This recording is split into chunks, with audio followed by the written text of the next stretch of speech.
More than half of the people in the US can't read above a sixth grade level. That's about 130 million Americans. This is based on a Gallup analysis of data from the US Department of Education. Examples of 8th grade level books are Lord of the Flies, To Kill a Mockingbird, Fahrenheit 451, Harry Potter, Little Women. These are books 54% of people can't comprehend. If we think about what makes a country developed, we think of education. Education is the basis of society. And I don't mean a degree, not even a high school degree or a bachelor's degree or a master's degree or a PhD. When we think about education, what does this word mean? Learning. Learning is lifelong. It never ends. It's from birth to death. I don't mean learning to make money, but learning to develop yourself, to improve yourself, to control your emotions, to understand yourself, to understand the world, to understand people by understanding yourself. This is really the basis of all of the things we create. If we have people that can't read, at least not well, especially a large majority of people, that shows our government doesn't care whether we ourselves develop. Then they don't care about us or their own country, or even the world. Because if we educate ourselves, our own world changes, our inner world changes, then the external world changes. If we are trained to do a trade, some skill, then we can improve the world in some way. Whether that's building houses or building websites or building cars or some service, such as a cook or health aid, all of society's improvements stem from education. And if we have a literacy rate lower than many developing countries, according to some sources, that source ended up being wrong. It's not 79%, which is what's flouted around on social media. Our literacy rate is actually 99%. So if you see that number, it's incorrect. It's actually 99%. Then we are now in a sort of decline where a large portion can't comprehend fairly basic books.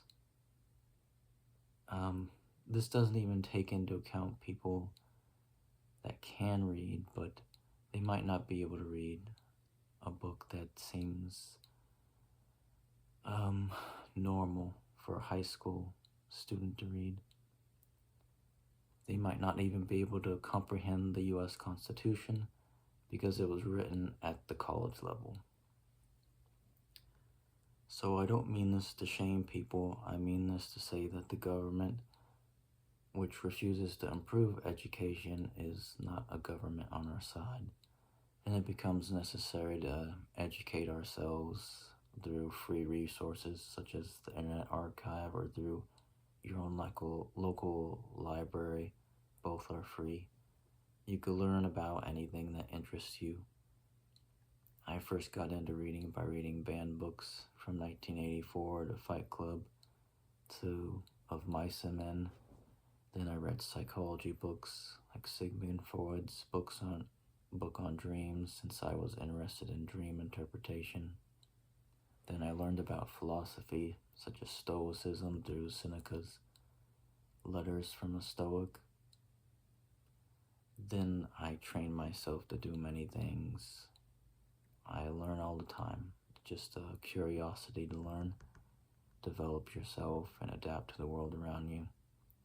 Just like animals learn through trial and error by hunting, failing, and eventually succeeding. We have to teach ourselves because the education in the US isn't up to par with the rest of the developed world. I went to private schools, one Protestant, one Catholic, and both were of poor quality. I went to a Christian school where our 8th grade history teacher warned us that we were going to be taught lies. For those of us going to a public high school, for many, it'd be their first time going to a public school. That history teacher warned us that the world is only 6 to 10,000 years old, because that's the view of Christianity for thousands of years. That the world began 6 to 10,000 years ago, created by God at that time.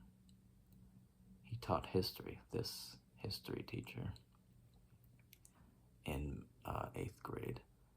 Then, if you believe in the Christian view of creationism, then you can't believe in the Grand Canyon, since it took millions of years for the river to carve through that canyon.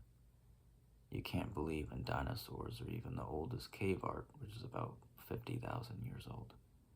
You can't believe in the Paleolithic era, or cavemen, or even resources like oil, or mountains, or Pangea. Then you can't believe in a woolly mammoth found in Siberia, which is 50,000 years old. Education isn't solely in school. You have to go out, read, learn. But if many can't comprehend what they're reading, and if they can't read past the 6th grade level, and if they were conditioned, as I was, to not accept the existence of reality, then it's hard for this country to develop. How powerful a nation is depends on the quality of its education. But I don't believe in the hierarchy of education in the US. Even as a child, I remember it felt oppressive, like a prison. We'd have teachers that yell at students for giving them the wrong answer. Some of those students would cry. We'd have an 8-hour work day, at least what some might say, but we'd go home to do homework for 3 hours.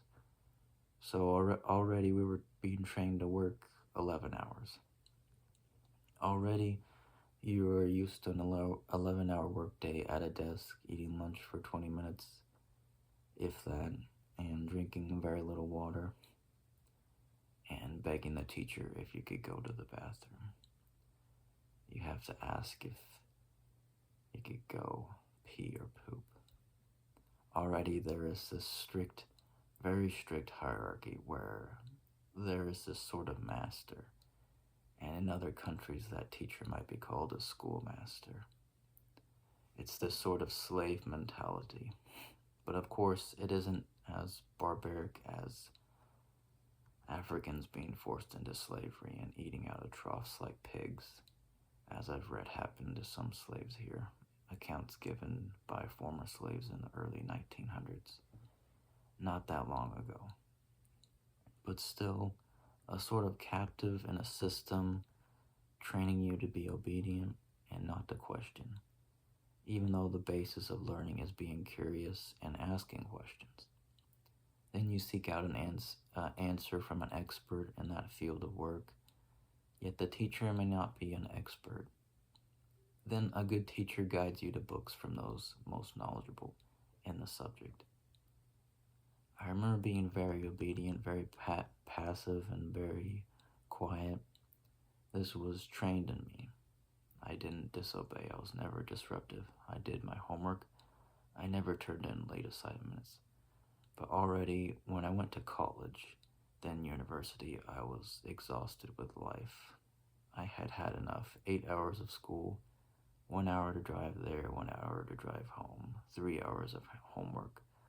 So a 13-hour day. School was a sort of hell. There was no environment for learning, really.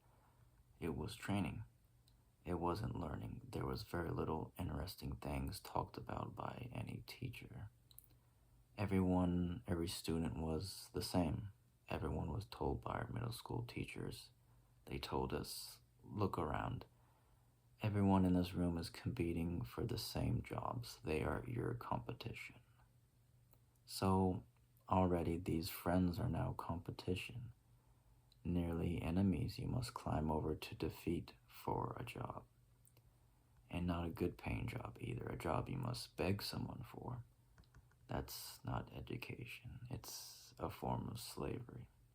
You could starve, of course, but you aren't trained to create a job like the elites so-called elites such as Zuckerberg and the schools they go to where you're trained to create jobs.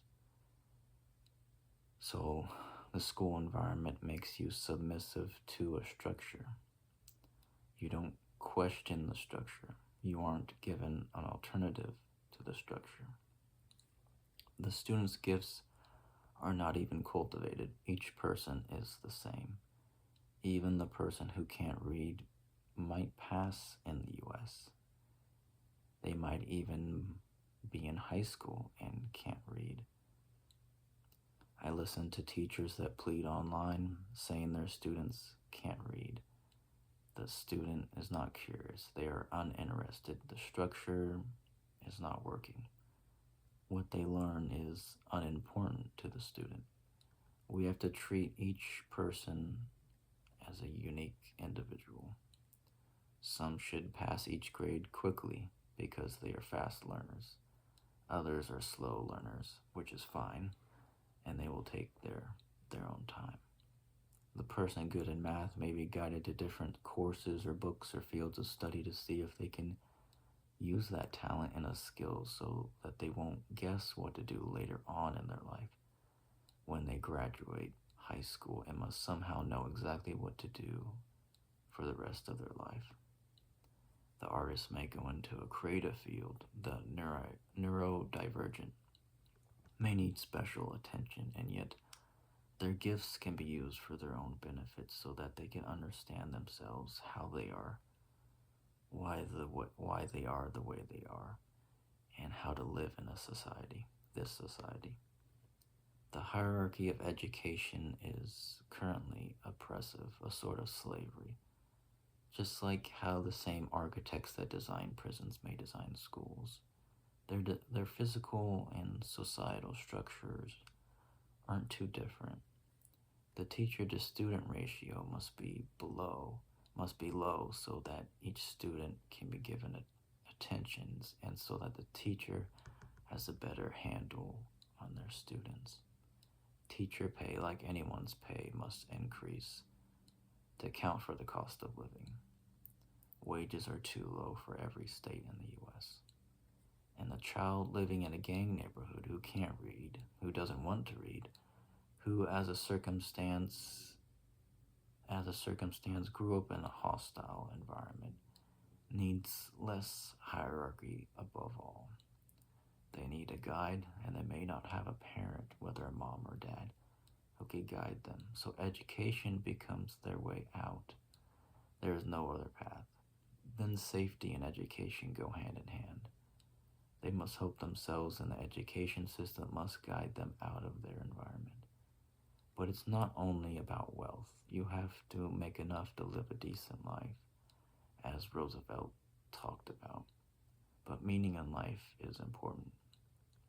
You create your meaning, so the child needs guidance on finding meaning. And since we work most of our life, the proper start to life is in education. And learning never ends. You always learn.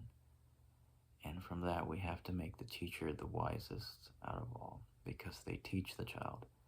An ignorant teacher will be the worst product a society creates. They create ignorant people, and then a barbaric society. It's socialism or barbarism, as some may put it.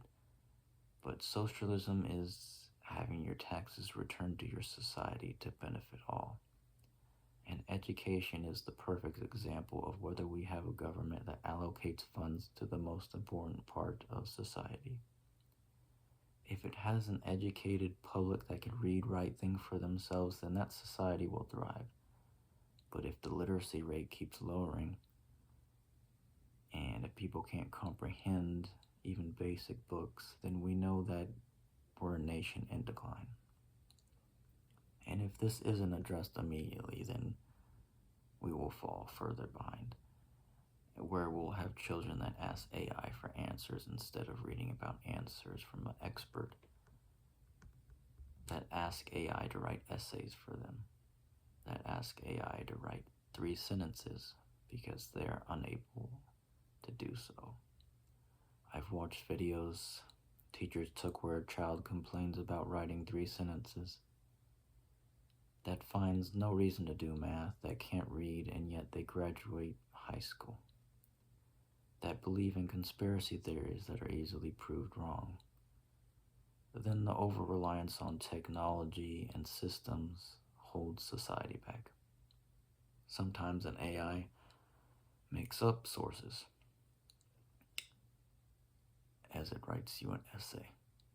I tested this out by asking ChatGPT to write about a health topic, and I asked for studies to back up this info. But when I searched for those sources online, those studies that the AI listed didn't even exist. The studies were made up. ChatGPT gets around this by saying that it's not always correct. And people don't know this, or they forget this, that machines are trained to, like us, to repeat what we've been told, to do as we're told, and to not really question those we believe are above us. But the more you learn and grow, the more you realize that most people don't really know that much. They're just trying to get through each day. They don't have the time to learn, maybe, since wages are too low and they work multiple jobs. So if there were an educated voter base, you'd think a revolution would begin by now. It would have begun after seeing how corrupt the US has become. But I'm digressing a little. The teacher must aid the student in discovering themselves, their psychology, philosophy, their talents, and to cultivate the good in them. The teacher that screams at students, yells at them, abuses them like the ones I have had, where a couple teachers went to jail. They are a hindrance to a civilized society. Finally, if education is poor, that's a failure of society. The basis of society is education. If resources aren't allocated to produce the highest level of education, then the government is of no use. And we must educate ourselves, our children, and our neighbors by guiding them to the right information. Then we become ungovernable. We become more self-sufficient by learning by ourselves, just like you might learn how to fix your car by watching a YouTube video. The internet allows us to learn almost anything online, such as through free libraries like the Internet Archive. So I'd like to summarize. Learning should not be competitive. And I labeled these in numerical order. Number 1, we should help people and improve the world. Create products that last a lifetime, preferably, not ones that break after 10 years or so. There should be freedom to choose what you want to learn. If a student is good in a certain area, they should be guided to learn about that area. Specialize early so that that area of expertise can guide them so that their strengths are harnessed. Number 3, teacher and student should be equal. The teacher must recognize gifted students that may even be more intelligent than the teacher, such as a high IQ individual, and they should be encouraged to do what they wish. This doesn't mean that the student will necessarily do something grand. If you're in the top 2% in the world in terms of IQ, you may join Mensa, but some people in that organization where they have extremely high IQ might be truck drivers, preschool teachers, sanitation workers, and not what you may expect, such as doctors, physicists, and so on. Each person should be treated as a unique person with strengths, weaknesses, likes and dislikes, and so on. Number 4, independent thought should be encouraged. Authority should be questioned. Critical thinking, as they call it these days, should be encouraged. Creating curiosity enough to care to ask questions, even if that means to themselves, than seeking an answer online or in a book. Number 5, grades, social pressures, authoritarian teachers are a thing of the past. As Einstein has mentioned, filling in bubbles Memorizing answers is not learning. Knowing why the answer is learning. Learning should be fun, a game, a source of pleasure, something exciting. Memorization isn't learning, just like when I'd memorize Bible verses and recite them to the teacher. That wasn't learning. That wasn't even about understanding what you were reading. Understanding is more important. Of course, you get to a point where you aren't rebelling that life is good, that education is excellent, where you might say, finally, we're developed. But development never ends. So the citizens shouldn't be fully satisfied. They should be happy once they have enough, whether that's money, housing, food, all the basics. Satisfied but not fully satisfied, since you have to be aware when your country is in decline. And the sad reality is many people don't realize, or at least tens of millions may not realize, that the US has been declining in terms of wages, education, healthcare, water quality, and many other issues for decades. Otherwise, we wouldn't be in this mess. So, by correcting the hierarchical, oppressive structure of education, we could develop a fertile environment for learning that is lifelong.